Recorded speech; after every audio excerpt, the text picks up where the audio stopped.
এসময়ত চীন দেশৰ লাওছান পৰ্বতৰ উপত্যকাত এটা বৌদ্ধ আশ্ৰম আছিল। তাত সানহাই নামে এজন বৃদ্ধ বৌদ্ধ সন্যাসী আছিল। তেওঁ আছিল সেই আশ্ৰমৰ গুৰুদেৱ। সেই আশ্ৰমত বৌদ্ধ দৰ্শন আৰু জীৱনৰ পৰম সত্য জ্ঞান লাভৰ কাৰণে 150 জন বৌদ্ধ সন্যাসীও আছিল। গুৰুদেৱ সানহাইৰ প্ৰিয় শিষ্য আছিল 21 বছৰৰ যুৱক লুইকি। এদিন ৰাতিপুৱা গুৰুদেৱে পাহাৰৰ পাদদেশত নিৰ্জনত বহি ধ্যান কৰিছিল। ধ্যানৰ পৰম মাৰ্গত বিচৰণৰ সময়ত তেওঁ জানিব পাৰিলে যে প্ৰিয় শিষ্য লুইকি আৰু মাত্ৰ 7টা দিনহে বাচিব। 7 দিনৰ পাছত সন্ধ্যা সময়ত লুইকিৰ মৃত্যু হ'ব। গুৰুদেৱে আশ্ৰমলৈ ঘূৰি আহি লুইকিক মাতিলে। লুইকিয়ে গুৰুদেৱক প্ৰণাম জনাই সন্মুখত থিয় হ'ল। গুৰুদেৱে লুইকিৰ গাত হাত থৈ বৰ মৰমেৰে ক'লে, লুইকি, তোমাৰ ঘৰৰ কথা মনত নপৰেনে? লুইকিয়ে ক'লে, গুৰুদেৱ, মই ঘৰ-বাৰী পৰিয়াল চব ত্যাগ কৰি ইয়ালৈ আহিছোঁ জীৱনৰ পৰম সত্যক জানিবলৈ। ঘৰৰ কাৰণে মোৰ কোনো ধৰণৰ মন বেয়া নালাগে। মাজে মাজে কেৱল মোৰ মাৰ কথা মনত পৰে। খুব সঁচা কথা, আজি ৰাতিপুৱা যেতিয়া মই ধ্যান কৰিছিলোঁ মাৰ মুখখন চকুৰ আগত ভাহি উঠিছিল বাৰে বাৰে। গুৰুদেৱে ক'লে, লুইকি, আজি তুমি তোমাৰ ঘৰলৈ যোৱা, মাৰ লগত দেখা কৰি আহাগৈ।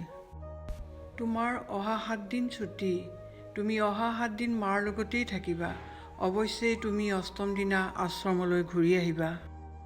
লুইকিয়ে গুৰুদেৱক প্ৰণাম জনাই ঘৰলৈ যোৱাৰ প্ৰস্তুতি আৰম্ভ কৰিলে। কিছু সময়ৰ পাছত লুইকিয়ে গুৰুদেৱৰ ওচৰলৈ আহি ক'লে, গুৰুদেৱ, মই মাৰ ওচৰলৈ যাওঁ, আপোনাক ধন্যবাদ। গুৰুদেৱে কথা নকৈ একে দৃষ্টিত চাই থাকিল লুইকিৰ মুখৰ ফাললৈ। গুৰুদেৱে চাই আছে। লুইকিয়ে লাহে লাহে আশ্ৰমৰ দৰজা পাৰ হৈ চিধা ৰাস্তাৰে গৈ আছে। লাহে লাহে পাহাৰৰ ঘন কুঁৱলীত মিলি গ'ল লুইকি।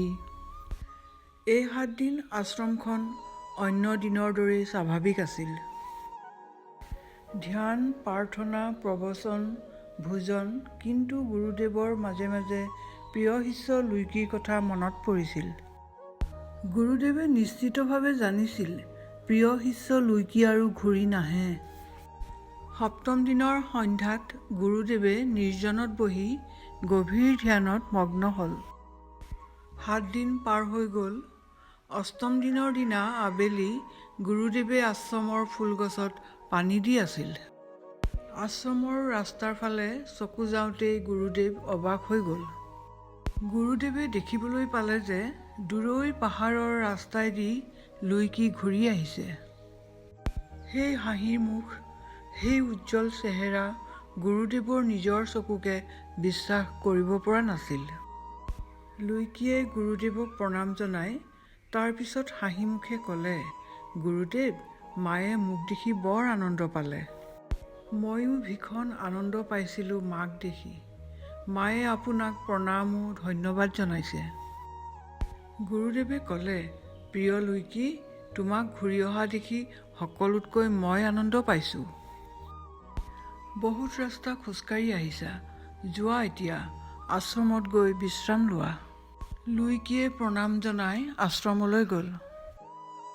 গুৰুদেৱে চিন্তা কৰিবলৈ ধৰিলে, এইটো কেনেকৈ সম্ভৱ হ'ল। লুইকিৰ 7ম দিনত মৃত্যু নিশ্চিত আছিল, কাৰণ ধ্যানৰ পৰম মাৰ্গত একো ভুল দেখা নাযায়।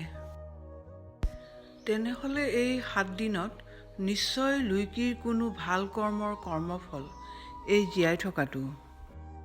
সন্ধ্যা সময়ত গুৰুদেৱে লুইকিক মাতিলে। গুৰুদেৱে লুইকিক সুধিলে, তুমি এই আশ্ৰমৰ পৰা ঘৰলৈ যোৱাৰ পথত কি কি কৰিলা? আৰু ঘৰলৈ গৈ কি কি কৰিলা সেইটো মোক বিস্তাৰিত কোৱা। লুইকিয়ে ক'লে, বহুত দূৰ যোৱাৰ পাছত বহুত ভাগৰ লাগিছিল। সেয়ে মই এটা ঝৰ্ণাৰ কাষৰ গছৰ তলত বহি জিৰণি লৈছিলোঁ। ঝৰ্ণাৰ পানীত মুখ ধুবলৈ গৈ লক্ষ্য কৰিলোঁ এটা সৰু শুকান ডাল উটি গৈছে। সেই ডালটোত পৰুৱাৰ বহুত ঘৰ আছিল আৰু তাত পৰুৱাৰ কণীও আছিল। মোৰ খুব দয়া উপজিল।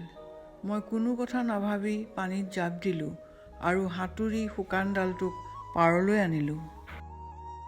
খুব যত্ন কৰি সুৰক্ষিত ঠাইত ডালটোক ৰাখিলোঁ।